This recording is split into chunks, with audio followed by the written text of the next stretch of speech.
오늘 봉독한 말씀을 가지고 하나님과 동행하려면이라고 하는 제목으로 말씀을 나누도록 하겠습니다. 내가 정말 알아야 할 모든 것은 유치원에서 다 배웠다라고 하는 제목의 책이 있습니다. 이 책은 로버트 풀검이라고 하는 분이 쓰신 책인데요, 그가 유치원에서 배운 것들에 대하여 이렇게 말합니다. 무엇이든 나누어 가져라. 공정하게 행동하라. 남을 때리지 마라. 사용한 물건은 제자리에 놓아라. 자신이 어지럽힌 것은 자신이 치우라. 내 것이 아니면 가지고 가지 마라. 음식을 먹기 전에 손을 씻으라. 균형 잡힌 생활을 하라. 매일 공부하고 매일 생각하고 그림도 그리고 노래도 부르고 놀기도 하면서 일도 해라. 그리고 경이로움을 느끼라. 여러분, 정말 그렇습니다. 사람의 삶의 가장 중요한 원리들은요, 모두 다 유치원 때 배운 것들이에요. 그래서 사람이 유치원 때 배운 것을 실천하고 산다면요, 세상이 정말 아름다워질 겁니다. 왜냐하면 사람들이 유치원 때 배운 것에 반대대로 살고 있기 때문에 지금 세상이 이러하기 때문입니다. 그래서 여러분, 삶의 베이직이라고 하죠. 베이직, 삶의 기초, 삶의 근본이 얼마나 중요한지요? 그런데 여러분, 이러한 베이직, 이러한 기초, 이러한 근본은요, 삶뿐만이 아니라 신앙에도 대단히 중요합니다. 왜냐하면 의외로 신앙의 기초, 신앙의 근본, 신앙의 베이직이 잘 되어 있지 않아서 하나님의 은총을 누리지 못하는 이들이, 그러한 신자들이 적지 않기 때문입니다. 이번 주 수요일부터 시작해서요, 이제 수요성경대학이 방학을 끝내고 이제 다시 개강을 하는데요, 그래서 제가 앞으로 7주 동안 크리스찬 베이직이라고 하는 주제를 가지고 말씀을 나누려고 해요. 근데 여러분, 크리스찬 베이직 하니까 이렇게 좀 이름이 근사하잖아요. 근데 다른 내용이 아니에요. 우리가 예전에 세례를 받을 때 배웠던 학습 문답과 세례 문답을 다시 하려고 합니다. 여러분, 제가 신앙과 목회에 대해서 많은 고민들을 하면서 깨닫게 된 게 뭐냐면요, 신앙도 목회도 그리고 신학도 학습 문답의 내용과 세례 문답의 내용만 잘 알고 있고 그대로 우리에게 이해되고 또 적용되고 실천되면 충분하지 않을까라는 생각을 하는 거예요. 여러분, 우리 교회가 오카노 목사님께서 형성하신 제자훈련 사역을 하는 교회잖아요. 그래서 저는 우리 교회에 우리 모든 성도님들이 다 제자훈련을 하셨으면 하는 바람이 있어요. 시간과 과정 속에서 모두 제자훈련을 받으셨으면 좋겠어요. 그리고 이후에 오늘 이제 수료한 분들이 소그룹을 인도하는 리더로 세우기 위한 과정인 사역훈련을 수료하신 거예요. 그러니까 제자훈련을 수료하신 분들 가운데 소그룹 캠프를 인도하는 사역자여 목회 동역자가 되는 과정이 사역훈련입니다. 근데 사역훈련으로 끝이냐? 아니에요. 사역훈련 이후에는 제가 기독교 세계관 세미나를 하려고 해요. 그래서 이렇게, 여러분, 신학대학원도 3년이거든요. 그래서 이렇게 한 3년 정도 우리가 훈련받으면 우리 교회가 지향하는 훈련 사역을 좀 그래도 온전히 완수할 수 있을 것 같아요. 그러니까 오늘 사역훈련 수료하신 분들 아직 다 한 거 아니에요. 아직 기독교 세계관 세미나 남아있어요. 근데 중요한 건 이거예요. 제자훈련보다, 사역훈련보다, 기독교 세계관 세미나보다, 심지어 신학대학을 나오고 신학대학원을 나오고 신학박사, 목회학사 학위를 받아도 그것보다 더 중요한 것이 있다는 거예요.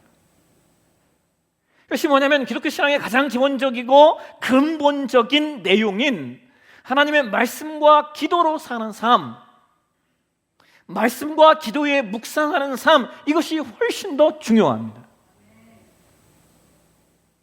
여러분, 제가 신학대학을 나오고요, 또 그 다음에 신학대학원을 나와서 목사 안수를 받았는데, 근데 제가 신학대학 다니고 신학대학원을 다녔는데도요, 학교에서 한 번도 말씀과 기도하는 삶인 묵상에 대해서 배워본 적이 없어요.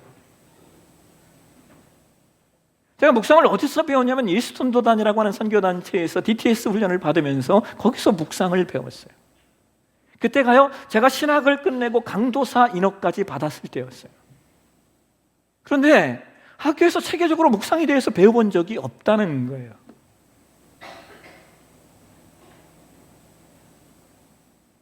근데 여러분, 우리가 믿는 신앙의 내용이 무엇인가를 성경 전체를 이렇게 연구하고 조망해서 그것을 함축해 놓은 내용을 우리가 신조와 그리고 신앙 고백서라고 말하는데요, 신조는 우리가 믿는 우리 기독교 신앙의 내용이 무엇인가를 우리가 공적으로 혹은 예배나 삶에 고백할 수 있도록 상대적으로 짧은 문장으로 기술해 놓은 게 신조예요. 신조의 대표적인 것이 여러분 잘 아시는 사도신조부터 시작해서 니케아 신조, 아다나시우스 신조, 그리고 칼케톤 신조 등의 내용이 있습니다. 이러한 신조들은 초기 기독교회를 형성하는 데 있어서 우리가 믿는 신앙의 내용을 확증시켜주고 그것뿐만 아니라 더불어 이단과 사이비를 분별하는 아주 중요한 내용이 돼요. 그리고 이후에 기독교의 우리 신앙의 선배들이 우리가 믿는 신앙의 내용을 가지고 목회자를 양성하고 또는 성도님들을 교육할 수 있는 내용을 만들어 놓았는데 그것이 바로 신앙 고백서예요. 그 대표적인 것이 유럽교에서 만들어진 하이델베르크 교리문답, 하이델베르크 신앙고백서가 있고 또 영미의 교회에서 만들어진 웨스트민스터 신앙고백서가 있습니다. 웨스트민스터 신앙고백서 같은 경우는 아주 실제적으로요, 성인교육과 그 다음에 교회학교, 주일학교 아이들을 교육으로 위한 내용들을 구별해서 만들어 놓았어요. 그걸 뭐라고 하냐면 우리가 대교리문답 그리고 소교리문답이라고 이야기를 해요. 이것을 한국교회가 초창기에 번역을 하면서 대요리, 소요리라고 번역을 했었는데, 그러니까 성인에게는 대교리 문답을 가지고 가르치고 아이들에게는 소교리 문답을 가지고 가르치라는 거예요. 그래서 제가 교회를 개척하고 초창기에 목회를 이렇게 하면서 했던 게 이 내용이에요. 지금은 우리가 수요 예배가 이제 수성경대학으로 해서 낮 시간으로 왔지만 그때는 이제 저녁에 했기 때문에 저녁 시간에 제가 하이델베르크 신앙고백서, 그다음 웨스트민스터 신앙고백서 강의를 다 했어요. 이미 했습니다.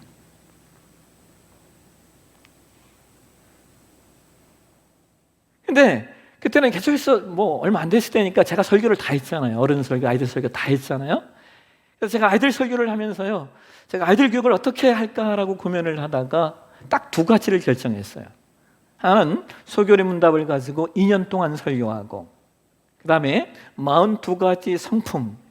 제가 아이들 교육에 정말 중요한 게 뭘까 생각해 보니까 성품이더라고요.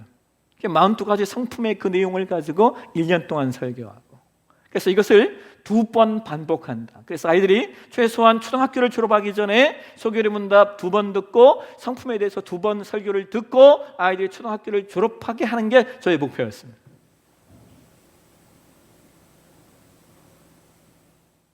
그런데 여러분, 아이들이 배우는 웨스트민스터 신앙고백서 소교리 문답 제88문에 이런 문답을 주고 있어요. 한번 보실까요? 우리 같이 한번 읽도록 하겠습니다.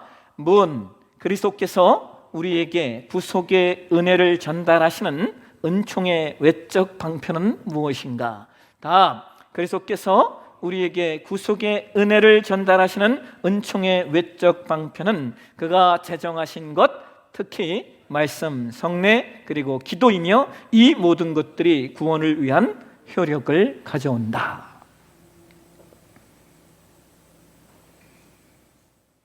여러분, 예수님께서 우리에게 구속의 은혜, 구원의 은총을 무엇을 통하여 전달한다고 말씀하고 계세요? 제가 자주 말씀드리는 내용에서 말씀, 기도, 성례전. 그런데 성례전은 기본적으로 교육법에 안수받은 목사가 있어야만 해요. 그런데 목회자가 없어도 하나님께서 구속의 은혜와 구원의 은총을 주시는 방편을 허락하셨다는 거예요. 무엇을 통해서요? 말씀과 기도를 통해서.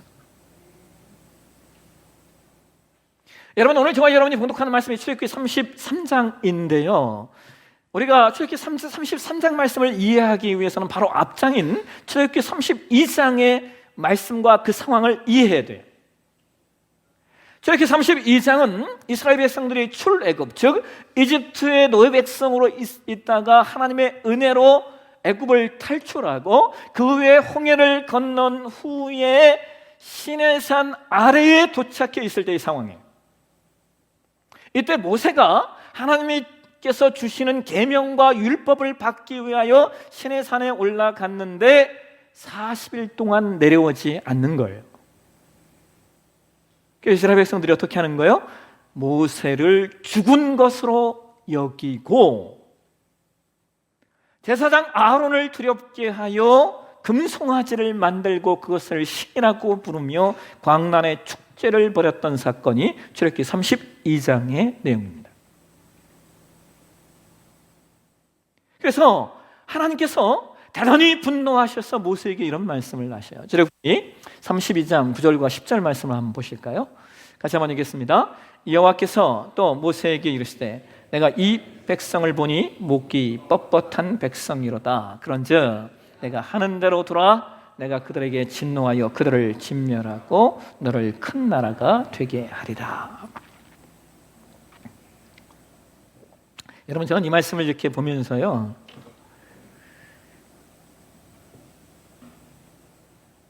하나님이 이렇게 말씀하실 때 저 같으면 하나님 좋습니다, 이것들 안 됩니다, 싹이 보이지 않습니다, 싹 쓸어버리고 하나님 저와 함께 새 나라 새 민족을 만드시죠 라고 말했을 것 같아요.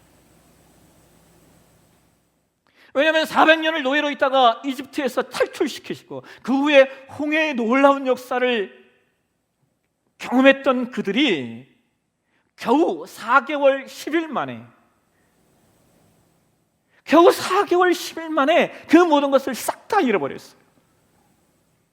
거기다가 그들을 인도했던 모세를 죽은 것으로 여기면서 당시 이방 나라들이 행했던 종교의식으로 하나님을 대접하고 있으니 어찌 그런 마음이 들지 않겠습니까?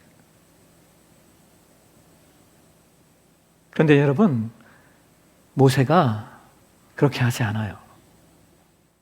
출애굽기 32장 11절에서 13절 말씀을 우리가 쭉 읽어보잖아요. 여러분, 모세가요 하나님을 설득하고 있어요. 하나님을 설득하고 있어요. 하나님이 이 백성을 여기서 진멸하시면 하나님께서 이들을 출애굽시키신 목적이 사라집니다. 또 이방 백성들이 볼 때 그 신이 자기 백성이라고 하는 존재들을 광야로 끌어내서 거기서 다 죽게 있구나 라고 세상 사람들이 하나님을 모독할 것이고, 무엇보다 하나님이 아브라함과 야곱과 이삭과 야곱에게 맺으신 그 언약이 하나님 깨지게 됩니다.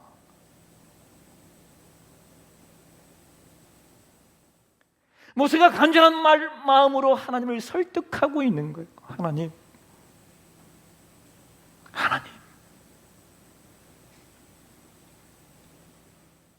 여러분, 하나님께서 이 모세의 말을 듣고요, 저는 참 이 부분에 참 기가 막혀요. 아, 하나님이 사람에게 설득을 당하시는구나. 설득을 당해 주시는 하나님. 여러분, 하나님께서 모세의 이야기를 듣고요, 이어지는 출애굽기 32장 14절에 성경이 이렇게 얘기해요. 우리 말씀을 표준 세번역 성경으로 한번 보실까요? 같이 한번 읽겠습니다. 모세가 이렇게 간구하니 주님께서는 뜻을 돌이키시고 주님의 백성에게 내리시겠다던 재앙을 거두셨다. 여러분, 출애굽기 32장 13절과 14절은요 시간차가 없어요. 이게 무슨 말이냐? 모세의 설득에 하나님께서 즉각적으로 그의 뜻을 바꾸셨다는 거예요. 그리고 그뿐만 아니라 이와 같은 하나님과 그리고 모세와의 대화가요 출애굽기 32장을 지나 33장까지 쭉 이어져요. 출애굽기 33장 1절에서 이제 하나님께서 뭐라고 말씀하시면 하냐면 그 땅으로 올라가라 이렇게 얘기해요. 여러분, 그 땅이 어디입니까? 가나안 땅에서 이제 시내산을 떠나서 가나안으로 가라는 거예요. 그 말씀을 듣고요, 모세가 계속해서 하나님께 요청하는 게 있어요. 오늘 본문이에요. 출애굽기 33장 12절과 13절 말씀인데, 우리 이 말씀을 한번 현대어 성경으로 한번 보실까요? 예, 같이 한번 읽겠습니다. 모세가 여호와께 아뢰었다. 주님 보십시오. 저에게 이 무리를 이끌고 올라가라고 말씀하셨지요.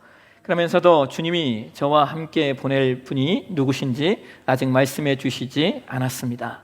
주께서는 저에게 나는 너를 특별히 뽑았을 뿐더러 내가 내 마음에 꼭 들었다고까지 말씀하셨습니다.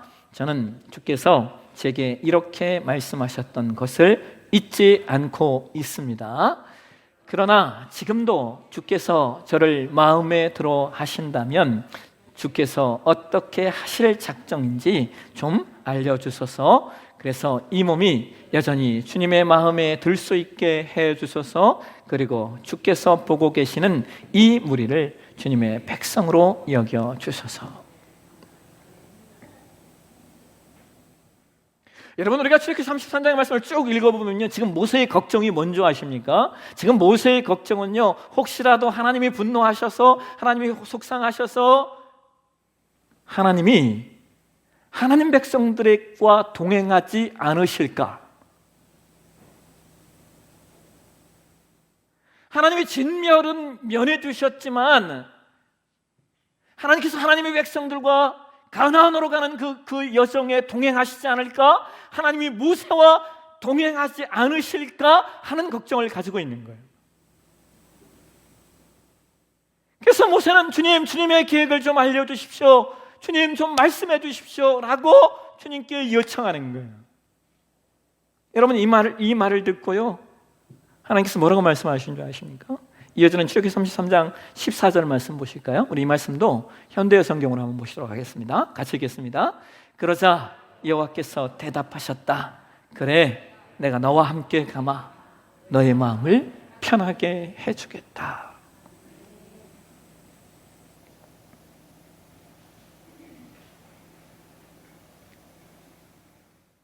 모세가 하나님 나와 동행해 주십시오.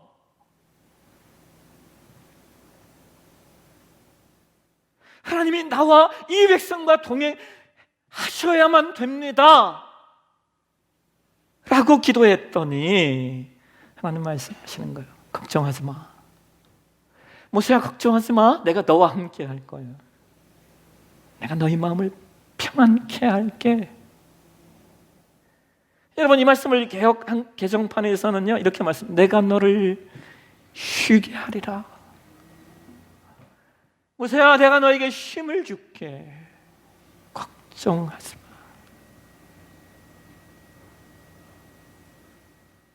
근데 여러분, 여기서 우리가 하나 놓치지 않아야 될 게 있어요. 뭐냐면, 그렇다면 지금 우리가 어떻게 모세처럼 하나님과 동행하는 삶을 살 수 있는가? 지금 우리가 어떻게 하나님과 동행하는 삶을 살 수 있는가? 여러분, 제가 그 답을 이미 말씀드렸어요. 그죠? 하나님께서 우리에게 어떻게 은총을 부으시는가? 말씀과 기도. 우리가 매일의 삶 가운데 하나님과 동행하는 방법은 다른 게 아니에요. 그것은 오로지 말씀과 기도예요. 그 말씀과 기도 생활을 하나로 묶은 큐티 묵상인 겁니다. 이제 그 다음 주, 오늘 우리가 이제 소그룹 방학했다가 이제 소그룹 캠프 모임이 오늘로 이제 계약을 하잖아요. 근데 다다음 주에, 셋째 주일에 여러분이 이제 그 소그룹 캠프 모임을 하실 때 여러분들의 캠프장님들이 여러분에게 묵상에 대하여 강의를 해주실 거예요.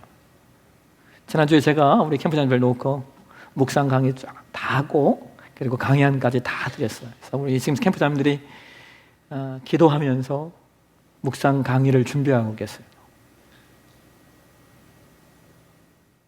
여러분 잘 배우셔서 우리 그 네포사랑의 모든 지체들이 정말 말씀과 기도인 묵상에 능통한 하나님의 자녀들이 되셨으면 좋겠어요. 왜요? 하나님의 말씀과 기도를 통하여 우리에게 은총을 부으신대잖아요. 하나님의 말씀과 기도를 통하여 우리에게 은혜를 부으신대잖아요.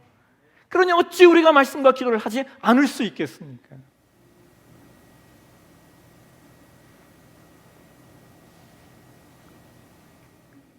그리고 여러분 혹시 여러분 기억나세요? 지지난주 설교, 지난주 우리 선교사님 설교 하셨고 지지난주 설교 혹시 기억나세요? 예. 저도 설교가 끝나면 내가 오늘 무슨 설교를 했지 잃어버리더라고요.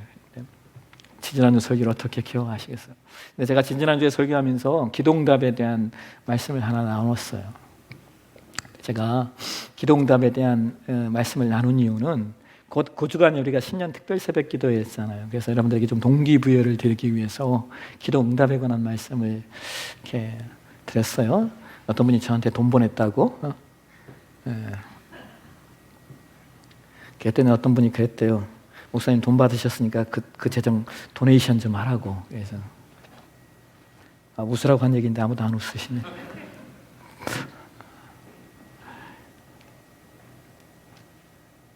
근데 여러분 그날 지난주에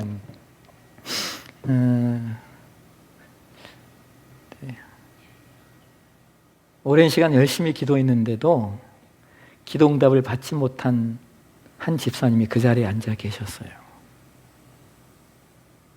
그리고 또 바로 지난 주간에도 직장 문제로 열심히 기도하셨던 분이 또 응답을 받지 못하신 분이 있어요. 그래서 제가 이 이야기만 하나 더 나누고 오늘 설교를 좀 마치려고 해요. 지난주에 지금 우리 K 영어 캠프 일정 때문에 들어와 계신 이제 그 남재영 선교사님과 대화를 나누는데 남재영 선교사님이 태국의 그 난민 수용소에서 카렌족을 이끄셨던 그 사이먼이라고 하는 목사님에 대한 이야기를 했어요. 여러분 그 미얀마와 그다음에 라오스 그다음에 태국에 이렇게 그 국경지대에 분포되어 있는 카렌족은요. 그 민족에 가신 전설에 의거하여 그 민족 전체가 예수님을 받아들인 족속이에요.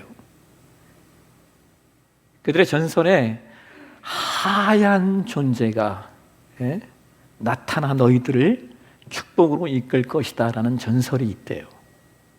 그런데 어느 날 진짜 하얀색 피부를 가진 선교사가 그들에게 나타난 거예요.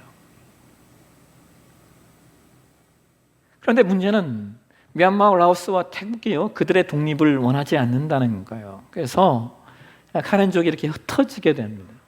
그냥 난민이 되었어요. 그래서 그 카렌족의 일부가 지금 태국의 난민 수용소에 들어가게 되었고 그 캠프를 인도하는 지도자가 사이먼이라는 목사님이었어요. 그 목사님이 그런 얘기 했대요. 처음엔 하나님 왜 우리를 이렇게 만드십니까? 왜 하나님 우리를 왜 이렇게 버려두십니까? 라고 하나님 앞에 호소했는데요. 여러분 지금 어떤 일이 일어났어요? 미얀마가 군사 쿠데타가 일어나서 지금 미얀마가요 소수 민족들과 전쟁을 하고 있습니다. 우리가 그래서 미얀마에 지난번에 그 선교를 가려고 하다가 고민하다가 가지 않았던 이유 중에 하나가 지금 이 내용이에요.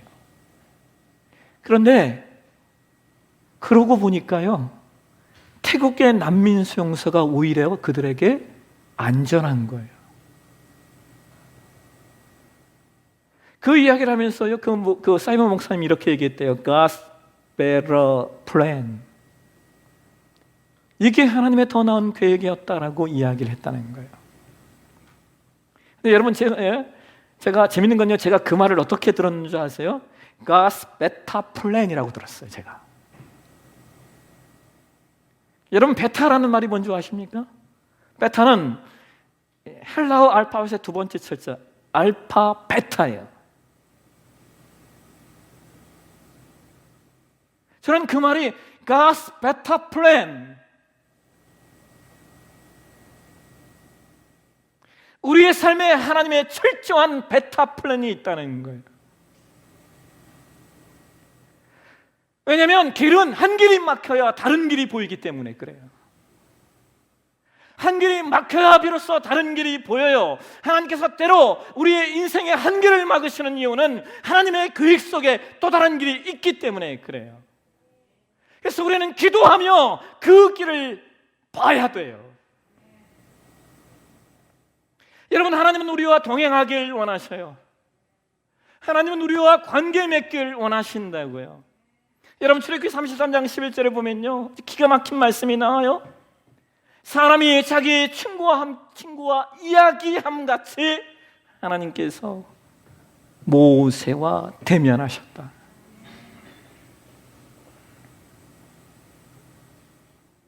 하나님은 우리와 관계 맺고 싶어하고 우리와 동행하길 원하셔요. 그런데 그 일이 이루어질 수 있는 건 다른 게 아니에요. 말씀과 기도인 묵상입니다. 오늘 모세에게 맺던 그 은총이 우리에게 묵상으로 말미암아 하나님과 동행하고 또 하나님의 베타 플랜을 볼 수 있는 저와 여러분의 신앙이 되시길 주의 이름으로 축원합니다.